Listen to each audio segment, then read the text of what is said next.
هاي هاكرز، السلام عليكم يا شباب. بسم الله الرحمن الرحيم. وأن ليس الإنسان إلا ما سعى وأن سعيه سوف يرى. عاملين إيه يا شباب؟ النهارده هنكمل. سلام عليكم. أول حاجة أنا عدت الكلام تقريبا ماشي ما علينا. النهارده معانا الشغل التقني بتاع او اس كوماند. طبعا احنا نزلنا امبارح الفيديو النظري، دلوقتي هنزل فيديو التقني. ثغرة لذيذة في اللذيذ منه كده، بتأدي الار سي اي. طبعا لو لقيتها انت الحمد لله كده ما شاء الله معاك مرتب سنة ان شاء الله يعني. فتعالوا نتوكل على الله ونبتدي يا شباب ونقول بسم الله. طبعا احنا شرحنا هنا الشغل النظري. تعالى اقول لك ايه هي الثغره في السريع منه كده ونتوكل على الله. الثغره عموما ان انت مثلا بتنفذ امر، مثلا معامل امر. ساعه نفتح النوت باد بتاعتنا. لو انت مثلا بتنفذ امر كات كات الدساس بوينت تكست. لو انت بتعرض الملف ده، فانا باجي بقول لك ايه، اعرضه براحتك، بس انا هاجي جنبك كده واقول لك ايه، واقرا etc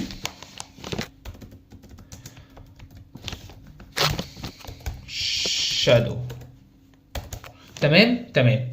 يعني انت المفروض واخد امر من السيرفر نفسه انت هتعمل الملف ده، فانا باجي في الخبيث كده بقول لك ايه، طب بقول لك ايه، واعمل ده كمان معاه. حرف الوا، في فرق طبعا بين و اللي انت بتعمل الحاجتين مع بعض او بتعمل حاجه من الاثنين. تمام.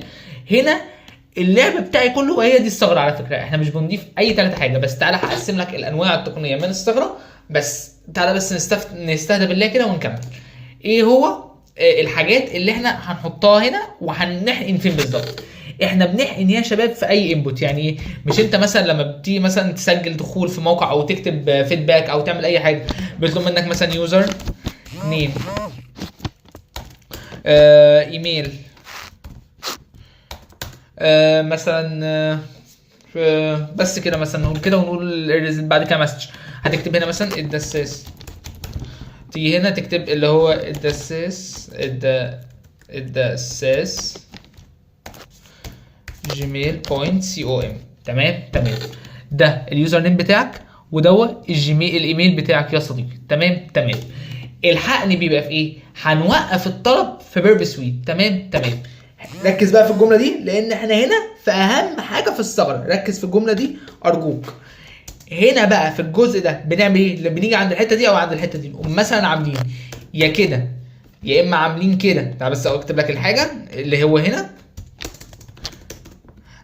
اول حاجه عندنا دي، تاني حاجه عندنا واحده، تاني حاجه عندنا كده، وعندنا كده، وعندنا دي. لا، عندنا دي. تمام. هقول لك كل واحده فيهم بتستخدم فيها يا معلم. صلي على النبي. دي ودي يستخدموا في ويندوز ولينكس، بس دي تستخدم في لينكس بس. دي لينكس بس ارجوك ما تنساش، دي تستخدم في لينكس بس. وممكن برضك نعمل ايه؟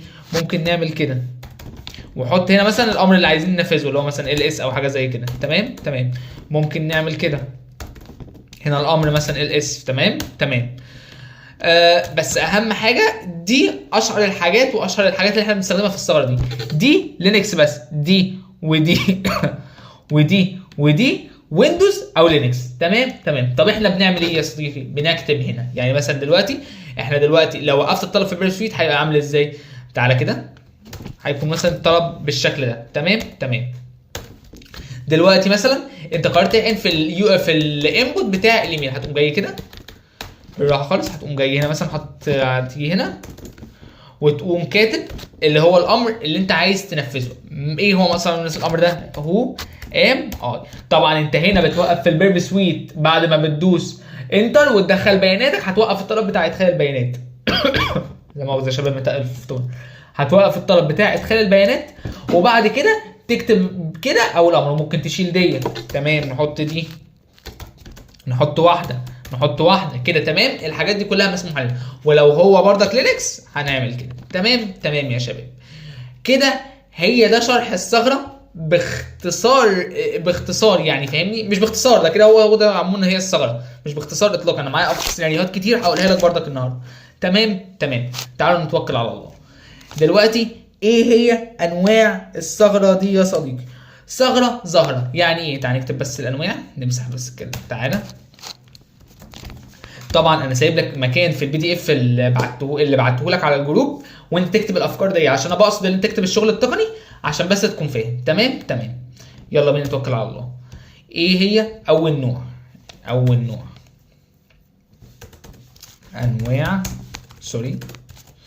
انواع او اس كوماند. طبعا يا شباب احنا الاسبوع الجاي باذن الله، باذنك يا رب، باذنك يا رب، احنا هنحل اللابات، هنحل اللابات بتاعه ريس كونديشن، وهنحل بتاعه او اس كوماند، وهنشرح اكتيف دايركتوري. يعني احنا الاسبوع اللي جاي عندنا ملحمه، فايدك معايا كده ارجوك ما تسيبش ايدي، كمل معايا وتوكل على الله. وانا والله بوعدك اللي انت هتشوف الشرح ما شفتوش قبل كده في كل الحاجات اللي قلناها. اتفقنا يا شباب؟ تعالوا نتوكل على الله ونكمل. ايه هو اول نوع؟ النوع المباشر البسيطه، الثغره ظاهره. يعني ايه ثغره ظاهره؟ يعني نفس المثال اللي احنا قلناه، اللي هو المثال البسيط خالص، اللي هو بتيجي هنا وتحط مثلا كده وتكتب مثلا الامر اللي عايز تنفذه. يعني مثلا لو افترضنا الامر ده ال اس مثلا، لو افترضنا ان هو كات atc باسورد. تمام، اللي هو الامر البسيط خالص. تمام، اللي هو نتيجته بتظهر قدام عينك يعني. تمام، هي دي اول نوع من الثغره. طب ايه هو تاني نوع يا صديقي؟ ايه هو النوع التاني؟ تاني نوع هو عمياء. طب العمياء الاعمى ده بلاقيه فين؟ بنيجي هنا، لو افترضنا مثلا ان احنا هنيجي هنا، هنقوم جايين عاملين كده. تمام تمام. النوع الاعمى ده انا مش بشوف، تعالى بس اللي هو الاسم بتاعه عشان ما ننساش، النوع الاعمى. طبعا انت بتكتب وتطبع البي دي اف اللي قدامك او بتلخص في ورق، ما تجننيش، مش كل شويه هقول لك الكلام ده. انا كده كده مش هنزل الكلام ده، انت اللي هتكتبه. انا بقصد ما ننزلش الفايل ده عشان انت تكتب وتمشي ايدك كده، تبقى فاهم الدنيا. النوع الاعمى ده يا صديقي انت مش هتشوفه، بس هو هتدي له امر ينفذه. يعني ايه؟ زي ثغره اس كيو ال انجكشن، احنا لسه ما شرحناش طبعا اس كيو ال انجكشن، بس هنشرحها باذن الله. طب ايه هو النوع ده؟ النوع ده زي اكني بقول للسيرفر، بقول لك ايه، انت هتستنى 10 ثواني.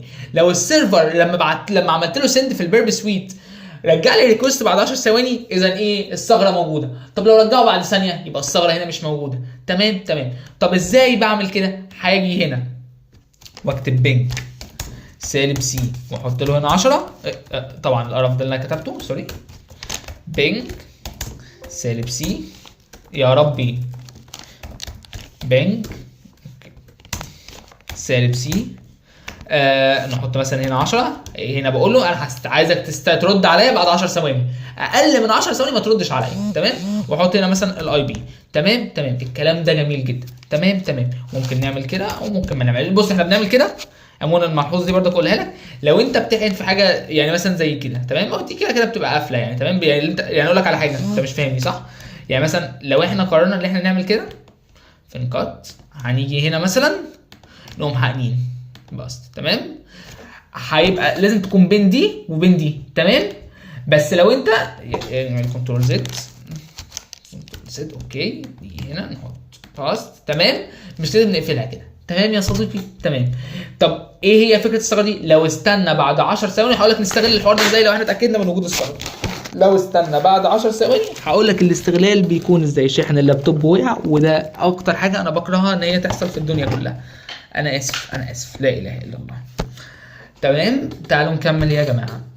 لو استنى 10 ثواني يبقى كده الثغره موجوده. طب ايه هو النوع الثالث؟ تعالى يا صديقي، اعاده التوجيه. يعني ايه اعاده التوجيه؟ اعاده التوجيه دي بيبقى نوع غلس وحاطط اللي هو محتاج باي باس كتير كده ورزل شويه. فانا بقول له ايه؟ انا مش عايزك تظهر لي النتيجه وش كده، يعني مش عايزك تعمل لي النوع السهل، مش عايزك تبقى سهل كده، مش عايزك تبقى عيل طري، مش سهل كده، مش عايزك تبقى اللي هو من النوع ده، مش عايزك تبقى كده مثلا مش عايز انا النوع ده، انا مش عايزك تبقى طري كده، هو البتاع محتاج باي باس كتير. فانا بقول له ايه؟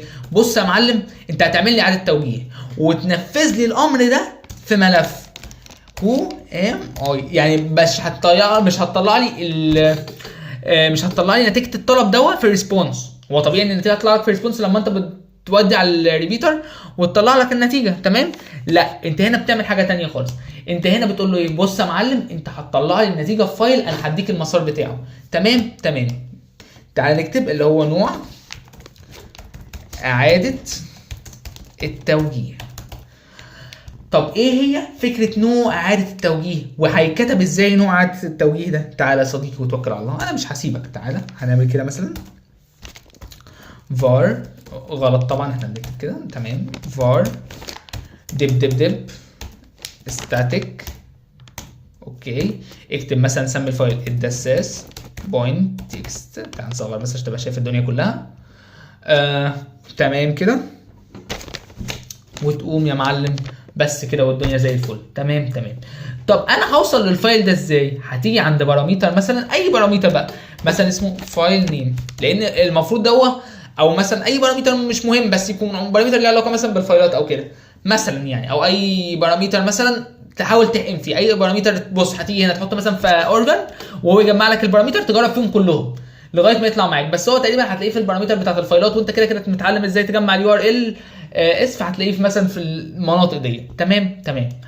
هتيجي مثلا في فايل نيم، تقوم كاتب مثلا اللي هو الاسم الفايل، اسم الملف بوينت تكست. تمام كده. هو هينفذ لك الامر ده فين؟ لما انت تكتب له في الباراميتر الملف ده.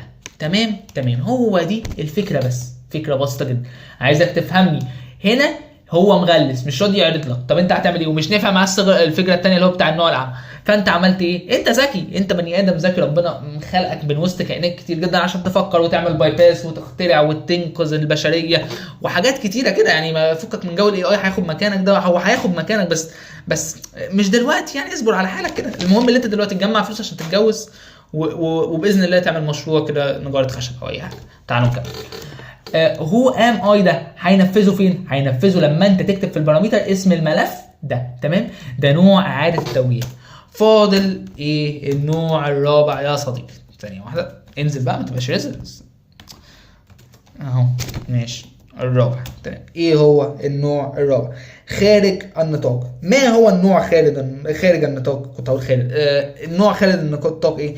ان مثلا انت بتؤمر السيرفر بالتواصل، انت بتؤمر السيرفر اللي انت بتهاك عليه او الويب مثلا بالتواصل مع سيرفر خارجي، يعني مثلا تطلب له دي ان اس، حاجه زي كده. تمام. طب تعالى بس اللي هو نوع خارج النطاق. تمام. تعالى نكتبها، نوع خارج النطاق. تمام. انا وريتك طبعا استغلال الثغره دي بتبقى ازاي. تمام. ومعانا تقريبا سيناريوهين 3 كده، انا فرمت لك ريبورتات كتير عشان الاقي لك الريبورتات دي. تمام. ولما قريت ريبورتات كتير، يعني انا قريت ريبورتات كتير قبل كده، بس اللي قريته النهارده قريت برضك ريبورتات تانية وضفت ده على ده، اكتشفت ان الثغره دي موجوده كتير جدا في المواقع اللي هي بيبقى داخل فيها لغه روبي. تمام. فانت لو لقيت الثغره لغه روبي عموما في الموقع، مش لازم طبعا يكون موجوده لغه روبي، بس لو لقيت لغه روبي في الموقع ده دليل كويس ان هنا ممكن يكون في الثغره دي. تمام يا شباب. تمام. تعالوا نكمل. ايه هو النوع خارج النطاق؟ يعني مثلا لو انا قلت ان سي لوك اب، طبعا انتوا عارفين الامر ده بتاع ايه، اللي هو بيجيب الاي بي بتاع الموقع بتاع الدومين. مثلا انت كتبت له مثلا جوجل نقطه سي او ام، تمام، هيجيب لك الاي بي بتاع جوجل. تمام. طب الفكره هنا انت بتعمل ايه وبتمشي الدنيا ازاي؟ هي دي الفكره اللي انت بتيجي هنا مثلا، وده نفس الكلام تيجي هنا مثلا، هنا هات ده كوبي وتيجي هنا شيل باست. اوكي، هي الفكره دي كلها، بس كده والله. تمام. طب استغلال الفكره دي بتبقى ازاي يا صديقي؟ استغلال الفكره دي ان انت بتيجي هنا مثلا، ثانيه واحده، بتيجي تحط هنا زائد وتحط هنا الامر اللي انت عايز تنفذه. طبعا انت لو اتاكدت ان الثغره دي موجوده، بتعمل ايه؟ بتكتب كده وبعد كده بتكتب الامر اللي انت عايز تنفذه. لو مثلا انت عايز تنفذ امر ال اس، تمام، عايز تنفذ هو ام اي، تمام، وتيجي تحط بوينت وكده. تمام. هو ده البايلوت بتاعك النهائي يا صديقي. تعالى بس هنا خليها كده احسن عشان متعود على الشكل ده بصراحه، وده اللي دايما بعمل بيه بصراحه. تمام. انت هنا هو ده عموما البايلوت بتاعك هيبقى هنا. انا كده شرحت لك كام نوع، 1 2 3 4. تمام. طب ايه هو الافكار اللي عندنا يا صديقي؟ الافكار اللي عندنا وبنحقن فين؟ انت ممكن تحقن زي ما قلت لك في اي يوزر انبوت، يعني مثلا بتيجي مثلا في الفيدباك، تيجي في الايميل في تسجيل الدخول، في تشينج ايميل مثلا، تيجي في اماكن كتير جدا. اي يوزر انبوت خلاص ربنا جرب فيه. واقول لك على حاجه، انا عموما لما بلاقي ان فكره ممكن اللي هو قماشتها واسعه وبتتكرر كتير جدا كده في اي انبوت، فانا بقوم عامل ايه؟ انا ما بتعبش نفسي بصراحه، انا بقوم داخل على لغه الباش واعمل سكريبت لطيف كده وادي له الافكار بتاع اللي في دماغي، واقول له كل يوزر انبوت ما تسيبوش غير وانت مجرب عليه الافكار دي كلها وطلع لي نتيجه ويطلع النتيجه. فاهمني؟ عشان كده قلت لك انت لازم تكون دارس باش سكريبتنج وبايثون سكريبتنج، فاهم؟ فالحاجات دي مهمه طبعا، مفيش هزار. تمام. في فكره لقيتها حلوه جدا جدا جدا جدا يا صديقي، تعال اقول لك عليها. وفكره هي دي يعني يعتبر الفكره الوحيده المميزه، بس الباقي هو بيطبق بيعيد نفس الافكار. تمام. ايه هي الفكره؟ ان هو شال يوزر ايجنت، شال القيمه بتاعتها وراح حاطط البايلوت ده. تعال اوريك البايلوت اللي هو حاطه. فكره ذكيه جدا، عبقري الواد ده بصراحه. هو من احسن اصلا اللي هو بيكتشف ثغرات على الاقل، انه عامل كورسات وبتاع، فما شاء الله عليه. بس الكورس غالي يعني، انا وانت فقراء ما نقدرش نشتريه. قشطه. فلما ربنا يكرمنا ابقى اروح اشتريه واتفرج عليه كده. تمام. ومثلا كده وكده، سوري، عمل كده وعمل ايه تاني؟ اللهم صل على النبي. وراح جاي هنا كتب ثانيه واحده، ايكو، كتب ايكو وراح قافل، وراح جاي هنا بن باش سالب سي، وكتب هنا وكتب هنا ايه ده؟ سوري يا شباب، مش دي، فين النوت بوك بتاعتنا؟ وكتب هنا الامر المراد تنفيذه. يعني ايه الامر المراد تنفيذه؟ هو ده بالملي يا صديقي. بايلوت ذكي جدا. هنا حط بقى الامر اللي هو عايز ينفذه، مثلا عايز يقرا كات ATC باسورد. ايه القرف اللي انا بكتبه ده؟ بس صرت ثانيه واحده. كات ATC باسورد. تمام. فين الدي؟ اوكي تمام.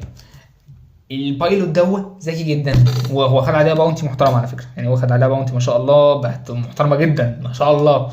فكانت فكره ذكيه جدا اللي هو شال القيمه دي وجرب في الهيدرز. طبعا الهيدرز ده يعتبر انبوت، يوزر انبوت برضه، فاهمني؟ فانت ما تنساش تجرب برضك في الهيدرز. يعني احنا كده قلنا هنجرب فين؟ تعالى نكتب بس كده. هنجرب فين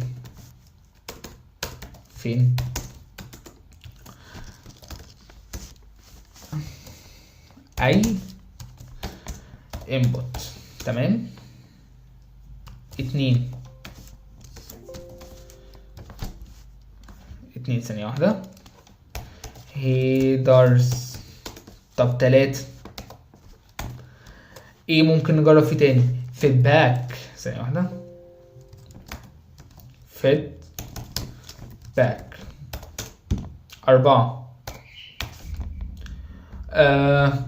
كومنتات. كومنت، لو انت بتجرب في حاجة ديت تحط عليها كومنت مثلا.